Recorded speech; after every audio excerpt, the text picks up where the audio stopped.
the room here in Johannesburg, as well as across the continent and possibly the world, for this session on data-driven journalism investigations across the African continent. My name is Michael Salzwedel. I'm from Internews.org, a media development organization operating across the world.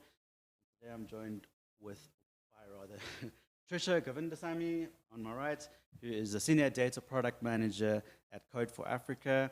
And to her right is Tegan, who is a project manager training and editorial at the Media Hack Collective. And also we are joined remotely by Purity Mukami, who is from Kenya. She is a data and investigative journalist and reporter, and she is from Finance Uncovered. So a star-studded cast for us today, and we're going to jump right into it. Hi Tegan, hi Tricia, how are you today? You will. You're going to need to pick up your microphone so the world can hear you. I see you got your Code for Africa shirt on today. Yes. And the data continents, what does that mean?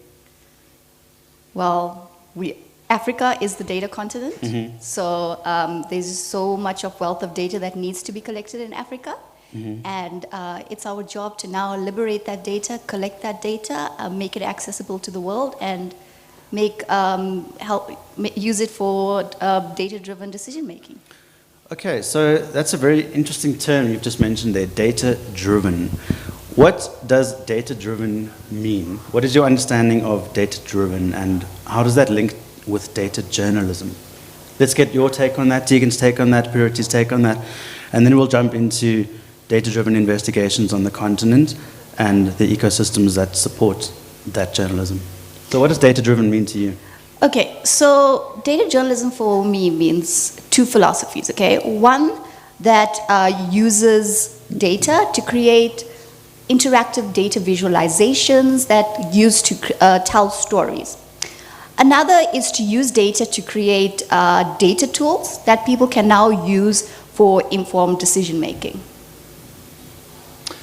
Tegan? So for my interpretation of data-driven journalism is that what I've found in my experience is that people get quite scared, they get quite afraid when they hear the word data. They go, wait, I came into journalism to do maths. What is that? And then you have that deer in the headlights numbers, look. Numbers, and actually it's not something to be afraid of. It's a tool in your arsenal, so to speak, that can help you to do journalism with data. It's not just numbers. Humans are stories, not numbers. So it is about finding unique angles, telling unique stories with a wealth of information that is actually sitting right under your nose. Mm. Purity, hi. Hi, Michael. What does data mean to you? So speaking of mathematics, there's a lot of echo. Okay, that's good now. So speaking of mathematics, because I'm a mathematician by training and by passion, to me, data is life. One of my friends actually says that anything can be presented in rows and columns. And so for me, data-driven means thinking of life, thinking of people, thinking of money in an organized way. It's not just a number. Every number, just like Tegan has said, is about a human being, is about a shilling, is about a life of an animal or a plant. Like literally, data is life. Life can be explained in form of data. So data-driven, for me, anything data-driven is, for example, in journalism, the way you would have human sources to give you information of what is happening that you need to investigate. Data is one of your sources. It's like a source. Thinking about it, I think. Tricia, you are a senior data product manager at Code for Africa. So what does the day in the life of a senior data product manager at Code for Africa entail? And what does Code for Africa do? So Code for Africa is actually Africa's largest civic technology lab. My team particularly We have different components. We have a story lab, we have a communities, we have the data lab and the academy. So in our communities, we run Hacks Hackers in different African countries. And what Hacks Hackers is a network of, let's say, technologists, journalists. We have monthly meetups, and there's a training, there's a talk, and there's collaboration between projects. We also have a Wanna Data network, which is a network of female-only journalists, designers, technologists, and they come together as well. We have monthly meetups, and they work on data-driven investigations. Then our academy focuses on training, which is called Academy Africa. We have a MOOC, and that can be done online at your own pace. And we also have now virtual training. Since it's COVID, we don't go into newsrooms, so everything's face-to-face. Then we have the Story Lab, which works on producing stories. Then we have the Data Lab, which I manage. And we cross-cut all of those, and we help with anything data related. So we will help a journalist now find data for their story, clean that, analyze, visualize. And then our data analysts as well, we train. So you're a data scientist. You don't have a journalism background, but although your current work is obviously in journalism, what kind of is the link, or how could data scientists work better with data journalists, or how could data journalists consult data scientists to improve their data-driven storytelling? So when I work with journalists, I often tell them, your skill set is so powerful. With me, I'm good with the numbers, I'm good with the spreadsheet. But what a journalist is able to do is like what Purity mentioned, they're able to put a face to that number. A human story. A human story. Yeah. Okay, that's great.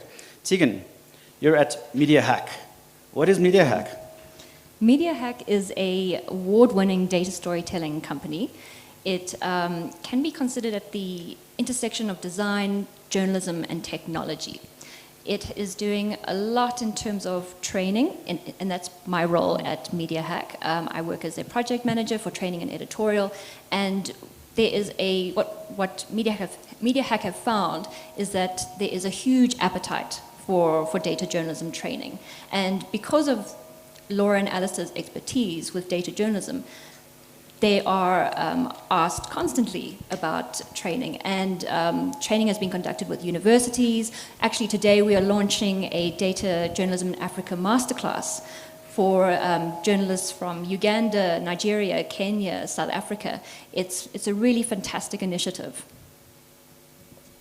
Purity, I'm going to bring you back in here to tell us a bit about what you've been doing. I know you've been involved in some pretty weighty investigations, for example, the Pandora Papers.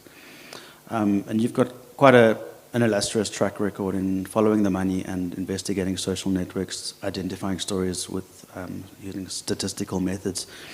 So could you just tell us a bit more about what you're involved with currently, to the extent that you are able to let us know about those stories. And just recently, what have been some of the major data-driven investigations and exposés that you've been involved in?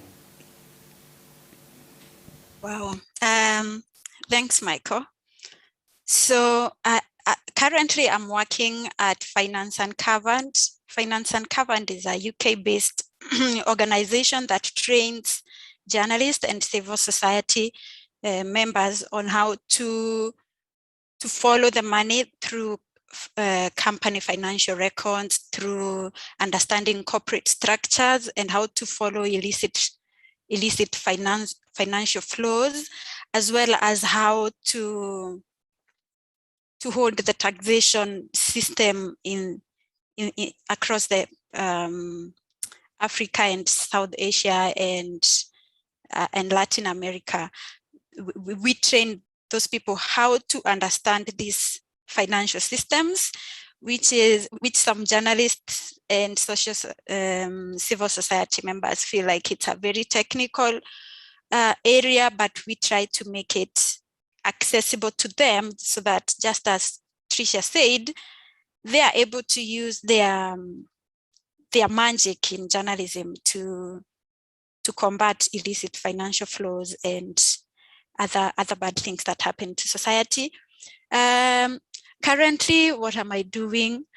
Currently, I'm sort of being trained to coordinate African journalists on how to do similar investigations that, like the ones I've done, collaborating with newsrooms like the Elephant, African Censor, and looking into Uganda and Tanzania in this coming year. It's going to be my area of interest next couple of months. And to the question about some of the investigations that I've worked on, apart from the now famous Pandora Papers, which was a huge project for me and a great opportunity, I also worked on FinCEN Files last year, which was more about the banking system and suspicious reports activities. And also locally, one of my big investigation that took me about 2.5 to 3 years was looking at Kenya's government spending over in 8 ministries, a leak that African Censor had gotten. And through that, we, in 2.5 years, we've been able to slowly understand the procurement flaws in the Kenyan government spending by doing about five stories at different times. Also, earlier this year, we just before I had left African Censor, and we had worked on an investigation about Kenya Airways, our national carrier, and looked at its financial statements from 1996 to 2019 to really understand their source of losses, because every year they have to be bailed out using taxpayers' money, and spent quite a bit of time to look at their financial records. And this, my interest in these areas started sprouting in 2018 when I took one of the training sessions with Finance Uncovered, where back then I didn't know I would be working with them years later. Hope I've answered your question, Michael. That's fantastic, thanks. So you've been involved in a lot of very heavy data-driven investigations. So, but what about journalists who are perhaps new to the world, or new to the world of data journalism, who are perhaps wanting to get more serious about using data to improve and boost their storytelling? Do you have a certain methodology that you use, a method, an approach, a recipe? How do you start? Do you typically find that you have a story idea or a story angle and then you go looking for data for that story? Or do you uncover certain data sets and then you analyze those and you look for stories that jump out at you from that data? It happens both ways, Michael. For those new journalists, as much as I'm a statistician, you should not think that you need to be anywhere close to that, because I use maybe 0.5% of my statistical training to do these stories. And if I give the very first story that got me into journalism was actually an election situation. And it was in 2017 when, for the first time in Kenya, we had somehow electronic voting system, where basically the Electoral Commission had a way of uploading the results form that we call here in Kenya Form 34A from the smallest unit of elections, where like small polling stations, they would upload those in some sort of a database. That time I was not employed by any journalistic. I was just when we have elections in Kenya for almost 5 days, there was access to those forms, pictures of those forms, let me say. And all I started doing is sort of analyze like 100 of them, 200 of them, and sort of make preliminary predictions, I may say, and post them on social media. So, so that's how my boss and my mentor in journalism found these posts and engaged me to sort of audit the entire election a week later. So sometimes it comes with the opportunity of, here is some sort of data, an opportunity rises.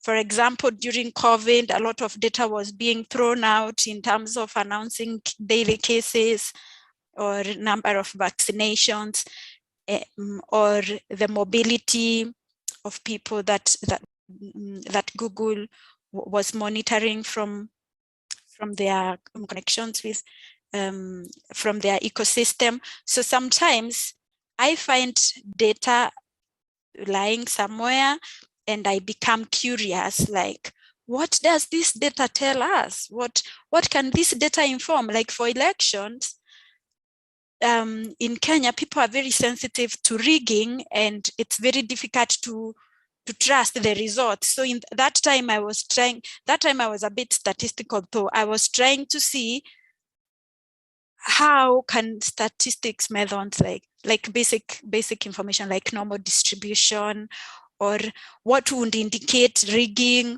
what would I expect to change in these numbers if there is massive rigging. Like there is data, and then I tried to see how can this data answer some of the questions in people's minds, and then I start analyzing it. But some other times, it begins the other way. Like for Kenya Airways situation, I started looking at their books because every year there was news that Kenya Airways is being bailed out for billions of money because they are doing so badly, they can't proceed the following year without government pumping in more. This comes every year. This has to happen every year. What's happening? So when sitting in Abuja with Finance and Cover and people training us how to read company records, I thought I will read company records for Kenya Airways and see whether I can be able to explain or find out why do they get into losses year on year out. So it begins both ways. Sometimes there is data, some other times there is a situation going on, and I want to understand it more. Michael. Thank you for that. So it sounds to me like data can either answer questions or it can help to ask the right questions. So it's a sort of it's not an either or situation, but it's both. We can have data and try and build out a story from that data, or we could have a story to pursue and then work back and find the data we need to substantiate certain parts of that story. Great, so thanks. So bringing it back to Tricia. Tricia, you head up Code for Africa's Data Lab, which supports data journalism projects across Africa through sourcing data, cleaning data, analyzing data. So tell us a bit more about that process, and how do you identify journalists or publications to work with, or do they approach you? So one of the things we do is that we offer fellowships. I mentioned our Wana Data Network. So if we're working on a particular project, our project will have some funding attached to that dedicated for stories. So we'll put out a public post calling for maybe the Wana data journalists to come up and apply for these opportunities, and and then we establish a mentorship relationship. We also have outside organizations as well who want to partner with us and conduct trainings, like and if overseas donors would like us to conduct trainings in different African countries, we are also there, and we support mentorship and okay, fantastic. Tegan, let's talk a little bit about finding high quality, reliable data. Because just because something is in a spreadsheet doesn't mean it's reliable. That's something I've come across quite often. People assume, oh, it's in a table, it must be for real, it must be accurate. I will just ignore any potential flaws. But obviously that's fatal, potentially. So how do we find reliable data?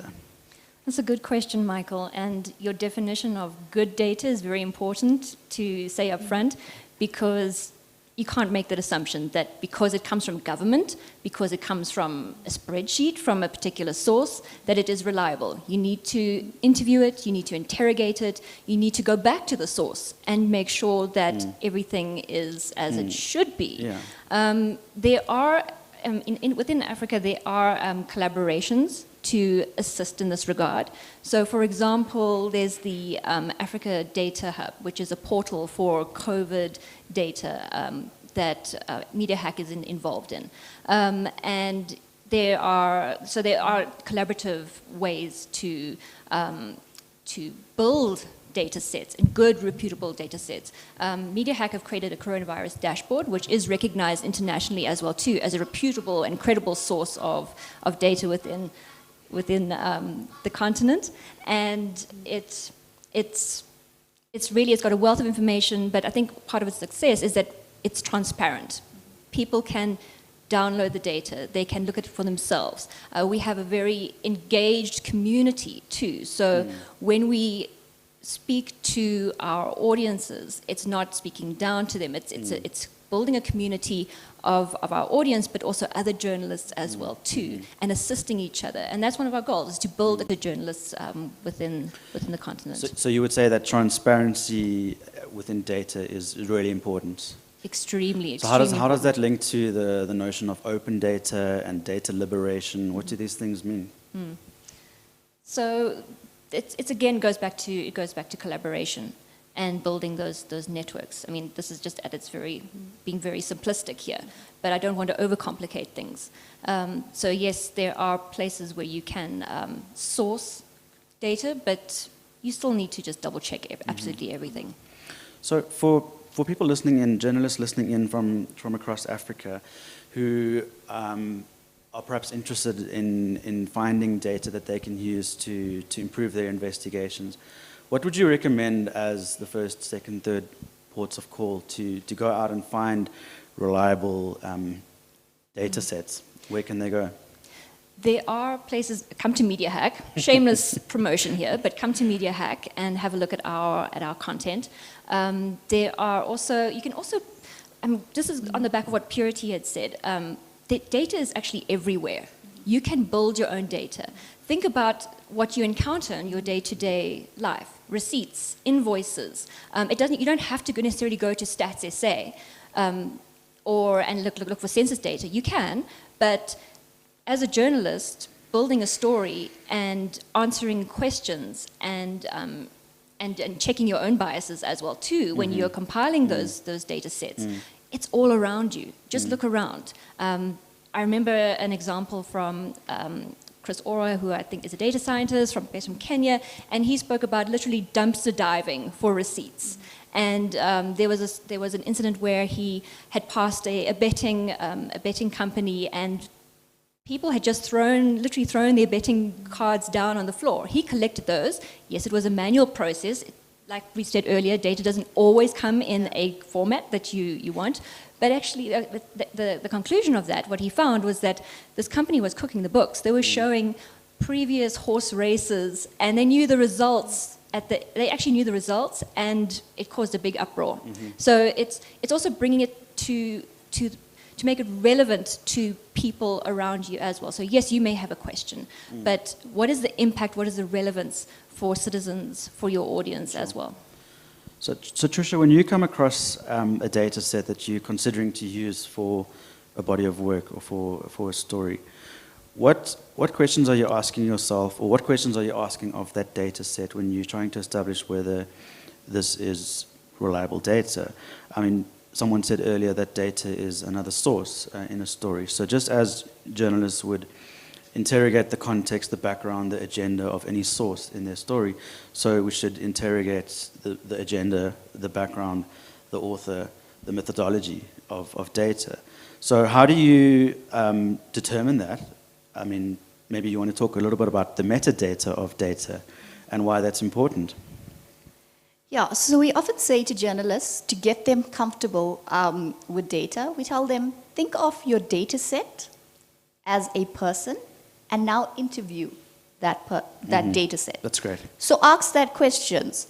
Who are you? So what is like the name of the data set? Where's this data from? Who published it? That sort of thing. How was it collected, etc. So the 5 W's Yes, of exactly, the data sets. Yeah. exactly. Yeah. And in our trainings, we do this exercise. We have a group of people, we put them together, and we have them interview a data set, and then they become more comfortable, and then they'll be able to find trends as well. What is the maximum value in the data set? What is the minimum value? And just like a person, the data could lie to you. So you have to be on your toes. Yeah. Purity, I've got a question for you here from Evelyn Hrunink on Hoover. The question is, are the long-term data-driven investigations not confusing? It seems to imply that the story you want to tell is determined by the coincidental availability of a database. Would data-assisted not be a better term? Purity. That's a valuable contribution from her. Whether to call it data-driven or data assistant,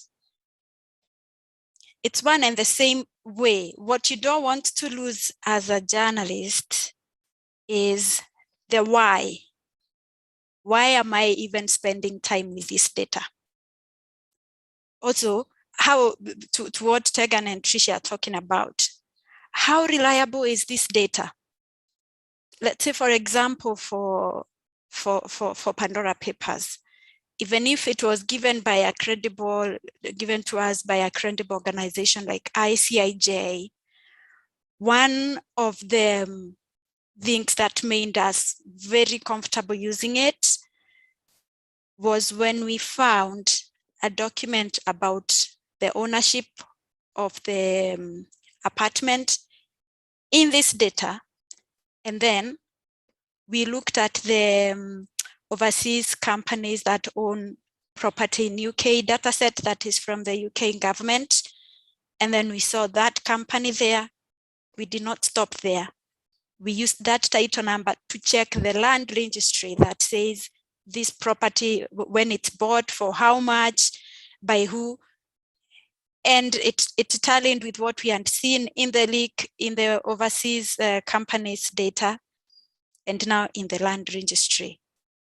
So data is not the story. But like when you see the data, you should not analyze it and see, oh, these are the trends, and then begin saying, oh, this is the story, or this is what it is. No, go back to the why. Data is like, as all of us are saying, it's like your source. When you get information from your source, that's not the only information that informs your story. Your story isn't only based on what your source told you. You have to now bring in the expert's view, the people you're reporting about, their views, and that's why we spend so much time coming up with the questions to the president's family. You have to follow the journalistic procedures. So whether we are calling it data-driven, like driven in a, like I'm imagining of a lorry that is driving your story or something like that, or whether we call it data assistant, I think it's one and the same thing, Michael.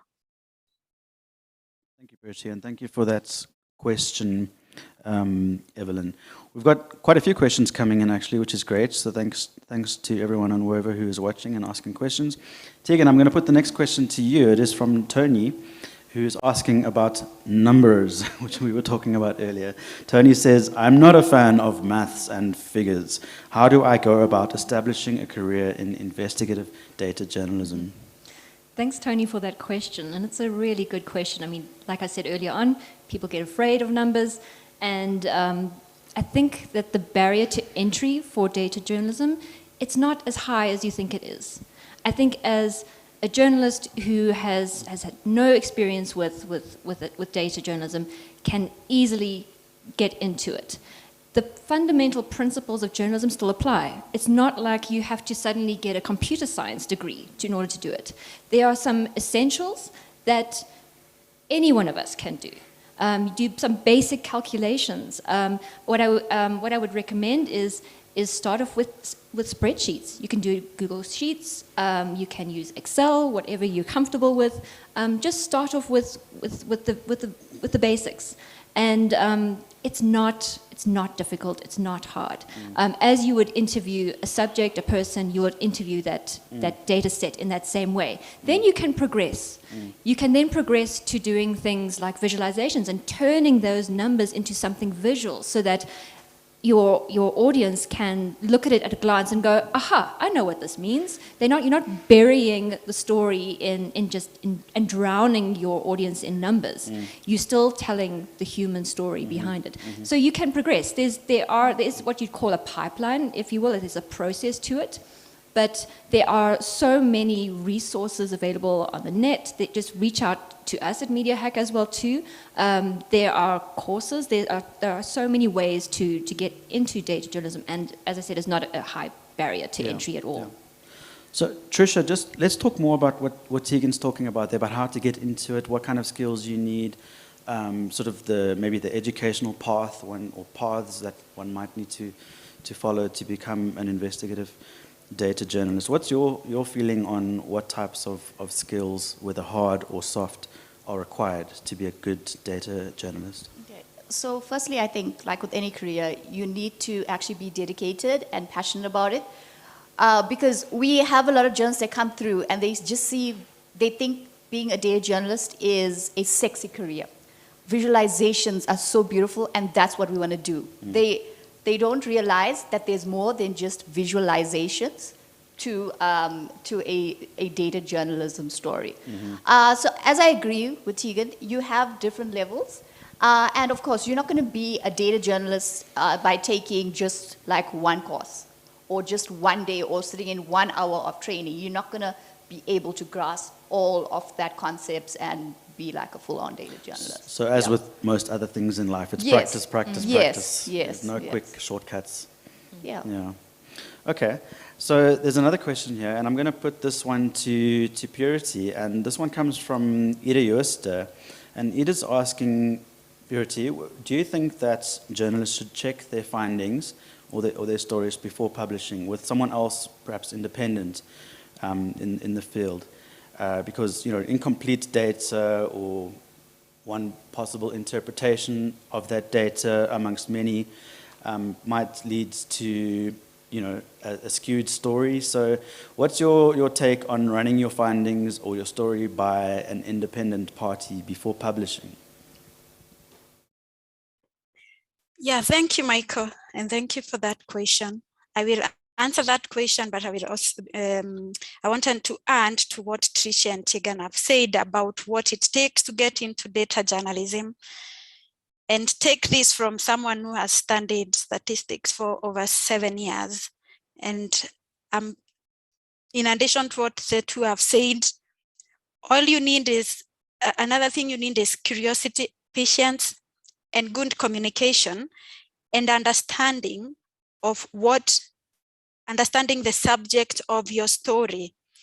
I wanted to just contribute and say, most of the things I do, I don't have them because I studied mathematics. Guys, I Google and I watch simple YouTube videos. And I, while working on Pandora papers with my colleagues, it was so nice to watch them learn slowly and appreciate how they can do the data for themselves. And it's just, when I talk of good communication, when you have the question in your hand and you have the data here and you know what you want to ask that data, then Google, how can I do this and that in Excel sheet? Or how can I, like literally, simply the way you're thinking it in your hand, the way you're thinking of asking what you want to do with that Excel sheet, Google it, guys. It's not rocket science. You don't need to be a mathematician or to love numbers. Understand the subject of your investigation and understand your data set, and then ask the question, what is this data set going to answer in regards to this subject? And now back to the question of running your findings past an expert or an independent source. Most of the stories we do, yes, first of all, you will appreciate that they are of high stakes. Like, you cannot afford to make a mistake. Like, one word can get you jailed or accused of libel or something like that. So, like with some of the stories I did during COVID, I engaged my statistics professors to ask what they thought of the data set, how reliable are they finding the data set, what can they say. We also rely a lot with our lawyers. We pass our investigations through our lawyers, our visualization through our lawyers, who are not data people, who are not, who are just expert by their own right, but also have some sort of independent mind from the storyteller. We pass the stories by them to hear how the story is coming to them.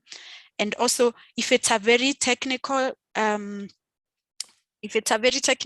area you're looking into, it's good to find to have good sources who you trust, who have that expertise. That I won't say. And also, sometimes your editors and people who you work with to have a second eye is very, very important, and to explain your findings to other people and see whether that is how a non-data person would perceive it. Like, if this data is, for example, one time we analyzed data for HIV patients. Of course, it was completely anonymized.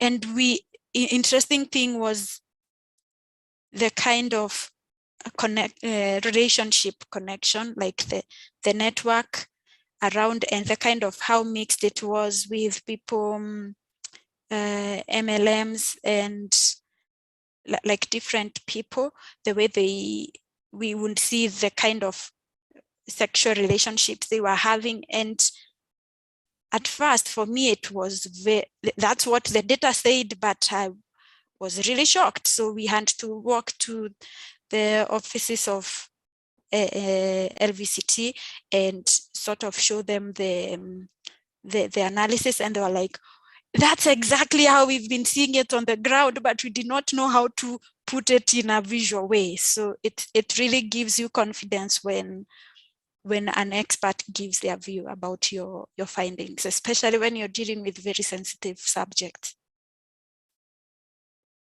Let's bring it back to one of the earlier steps in the data-driven journalism process, which is acquiring data, finding data, sourcing data. And often trying to get data from governments is a bit like drawing water from a rock. I think we can all relate to that. So, Tricia, what's been your experience with asking the government for data using things like PIA? And what's kind of the success rates of getting what you want and what you are legally entitled to have from governments?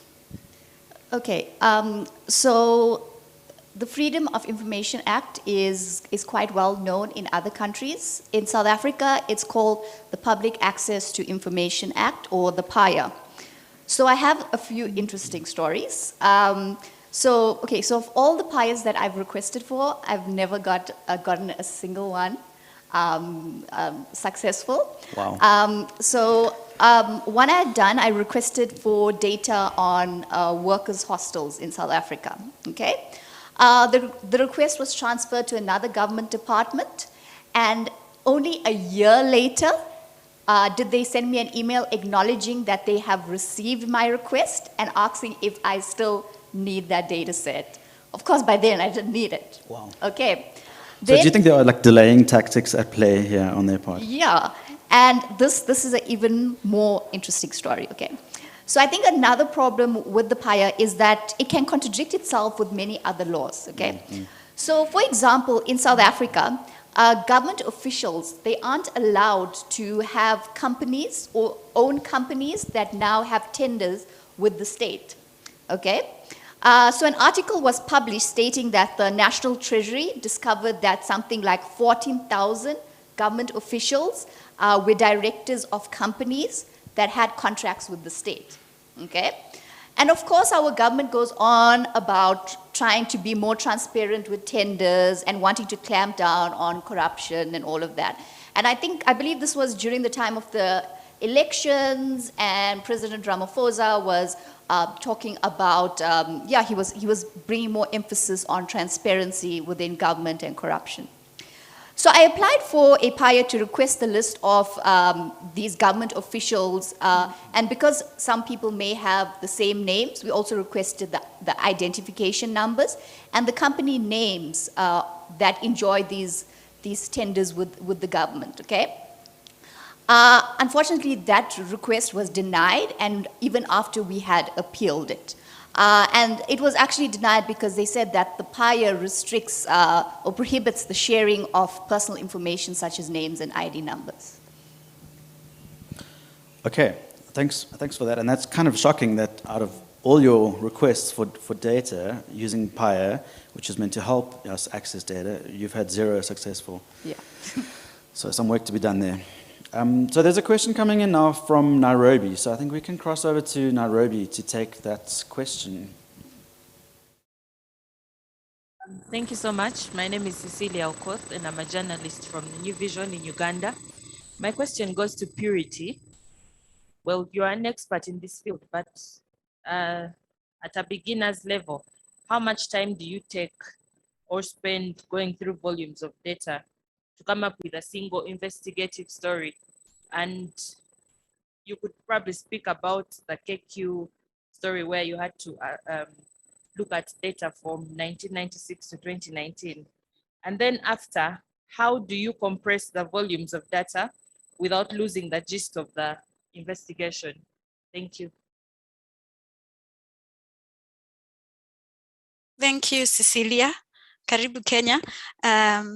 So in terms of time, I don't want to discourage anyone, but whether it's a data-driven investigation or any other kind of investigation, I think those people who have been in the field before me can attest that any credible investigation takes time. So even with data, it takes time. So the like understanding the data, cleaning the data, collecting it from whatever documents I'm picking it, takes 70% of the project. And to be specific for KQ, for Kenya Airways story, first of all, I took time to read the report before I even start picking the data from it, which I took like 2 months reading a number of reports to understand also their history, their executive director's statements, reading those. And always remember, you're doing this when you have other stories you're working on. So it's not like 2 months, like 60 days of reading those reports. It's when you have the creativity, the free mind to do that. So I took like 2 months to do that. But then we took 4 months to collect to pick the data from the reports, and we had to use a template that Finance Uncovered uses to train people. So this 4 months I'm talking about is about 2 months picking the data like number by number, and I was lucky to have around 3 or 4 interns who really got interested in the exercise, and we sort of shared the report by years among the 4 of us. But I had to make sure I'm looking to be sure we've entered the correct values. But then once it is entered, now there is the analyzing bit. And this takes around maybe 30% of the data investigation. So for example, Kenya Airways took us about 9 months to complete the story. but data takes literally at least 7, like exploring the data, understanding it, cleaning it, manipulating it, visualizing it, picking what the story is, takes about 70% of your story.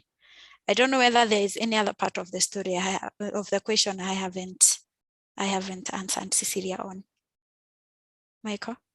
Thanks, Bertie. Let's keep the link open. Let's keep the link open with Nairobi. I believe there's another question coming in from Nairobi. So let's go back to Nairobi. Thank you very much. My name is Shemei Agabo from the African Institute for Investigative Journalism. Yesterday was World Mental Health Day. I hope I'm right, 10th October. I was working on a story and a data explainer on the funding disparities in mental health in this part of the world in Africa.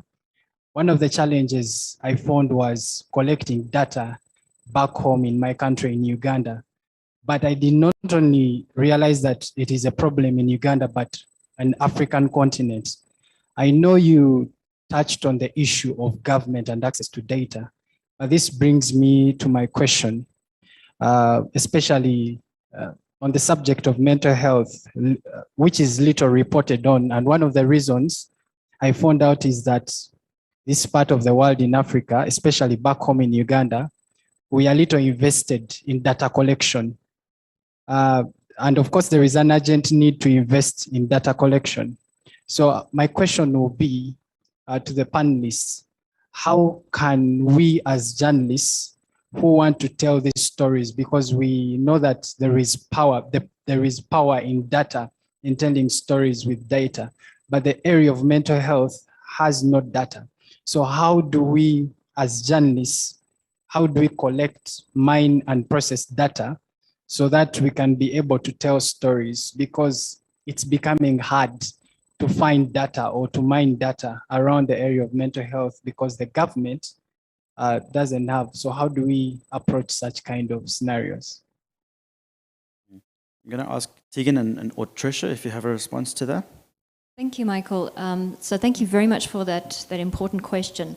When it comes to health data, I think if you are noticing gaps, if you are struggling to source the information on official channels, start building that data set yourself.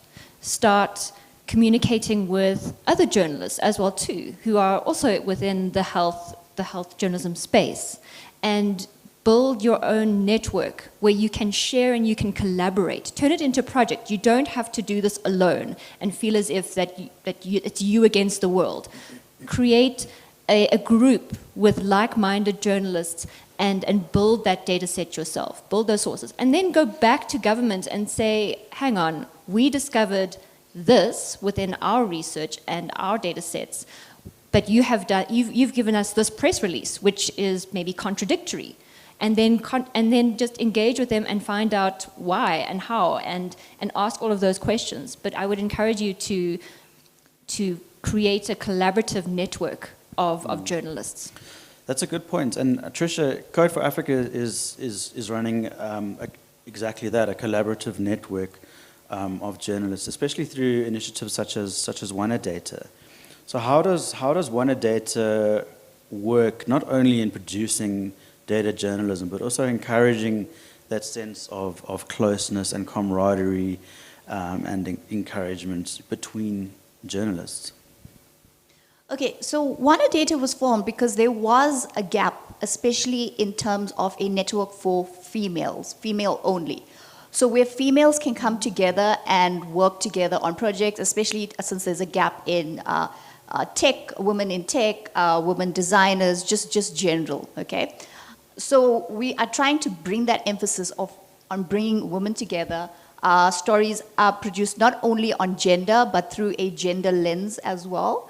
And then we sort of mentor them and help them through and make sure that, you know, they understand the process and support them in ways that we can, So just let's stay on the topic of, let's call it the health of data journalism and data journalism networks and ecosystems in Africa. Tegan, what's your perception of the current health, if we can put it like that, of data journalism across Africa and in relation to the rest of the world? Wow, that's quite a question, Michael. I'm going to ask Purity to answer that. Putting me on the spot here. I'm going to ask Purity for her take on that as well. I think that there is progress, but not enough progress. There are individuals who are very keen on doing data journalism and health-related data journalism, especially now with us living in a pandemic. But I think that there's still a lot of work to be done. And I mean, you have these challenges that do occur with the data not being available, or there's problematic data, it's not structured properly, or if you do receive data, it comes in a format that is incredibly difficult to get that information out. You could have a PDF which has flattened everything for you, and you can't get that information out so that you can interrogate it. There are techniques and ways that you can do it, so there are positives around this. I'm not saying that you're going to be stonewalled, but there are opportunities and there are ways that you can get around these kinds of challenges too. So broadly, Michael, just to say that there's progress, but I think in comparison with what colleagues are doing on an international scale, just in terms of access to data as well too, I think we've got a way to go, but there is progress. Mm-hmm. Purity, your take on the health of data journalism in Africa? I would concur with Tegan and say, when I joined this field in 2017, when I compare then and now, a lot has really changed. Even newsrooms' acceptance of the idea itself. When I joined at the beginning, I was feeling like really lost and really like I'm being crazy to even imagine there is going to be storytelling using data. But that has really changed with collaboration, networking, meeting people from other continents and seeing what they can do and what kind of access they have. Then we actually get to see the possibility. We are not there yet, but the possibility is out there. We can see what's possible. For example, we have little pockets of data sets, even though quite often inaccessible and at times incomplete with what governments put out there. We can begin to use the little that is out there. And how I do it is, because when we talk of, and I will speak in terms of what I specifically do, I'm not analyzing data so that I do beautiful visualization. Most of the time, most of my investigations are around corruption and financial crime. I'm looking for specific people doing specific things, and then I am trying to use this data to understand the system. So I use the little that I can get from, for example, tenders.go.ke, where they list companies that get tenders. I know I will only get 10% of the tenders in that portal. But then I will also use like the public procurement PPRA, Public Procurement Review Authority. So where different people who have disputes take their cases, and in those cases they will really explain, like other people who are listed, like there's much more information there. And then I will go to the legal, what do you call it, kenyalaw.org, where they have different legal cases, and in those legal cases I might get just one sentence or two that really aren't up. So you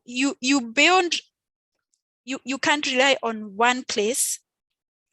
You use the little you can get and you piece things together. For me, that is what I have found useful in getting around the situation we are in Africa.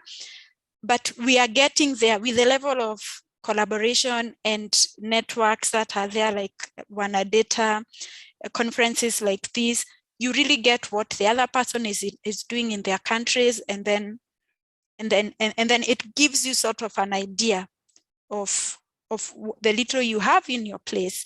And to the person who asked about mental health question, I wanted to recommend that he also speaks to researchers like academia who are writing about the same area, because they may have collected some of this information. So the idea is piece things together. It's like a rope. When you get this piece, you tie on it, then you tie on the next, and then you slowly build. And one of the important tools I use, and to Cecilia's question, I think I left a bit of it, how you don't get lost now in all this kind of confusing amount of information. I normally keep data diaries, a tip I got from you, Michael, actually, with a certain document you once shared with me. I keep a data diary, like what I did today, what I did tomorrow, so that I'm able, when I get lost, I'm able to find my way back. And then I create timelines on Google Sheet, timelines of events from what I can see in my data, what other events are happening. So I are kind of being organized. So I can say we are making progress by especially sharing our skills and our thoughts with each other. But we have a long way to go. So long as we keep going on that long way. We have got about 1 or 2 minutes left, so we're going to start wrapping up quite soon. But we're going to cross now to Ethiopia, to Addis, where we have a question from someone there. Thank you, everyone, for this chance. I have a quick question about the ethical procedure of collecting data. Now, big tech companies are collecting data. Governments are mass surveilling their citizens, and also content platforms are also collecting data. So we know media and journalism is for the good of the public. So what is the borderline between collecting data for good and bad? What makes it ethical collecting data? Because I believe the media and journalism is different from other people who went out for only business purpose. Thank you. I didn't quite hear that question. I'm not sure if Tricia or Tegan did. Purity, I'm not sure if you got the gist of that question. I got it, Michael. He is asking all this about all this craze of collecting data, and he's asking where is the red line between collecting data for good use and collecting data for control by governments. And I would say that it is data anyway. We cannot stop this era of data, but it is like how Tricia said, we as journalists and public, we need to hold government to account, and organizations that are collecting data, to make sure they are using the ethical standards that are set out there. We need to constantly discuss the access to information, like through PIAs and FOIAs. You can keep those requests you've asked and constantly speak about how government is not giving access to the information that we need to get access to, yet the public is having to give their data to government. So it's to remain vigilant that all the ethical measures are met. I hope I answered a bit of the question. Thanks to Addis for that question. We're going to need to wrap it up now. I'd just like to thank you, Purity, and Tricia and Tegan very much for being part of this and for your very valuable insights. And I look forward to seeing the direction that data journalism continues to take in Africa. So thanks very much, and thanks to those who've been tuning in. And remember, in the words of Purity, if in doubt, just Google it. That's it for now. Bye.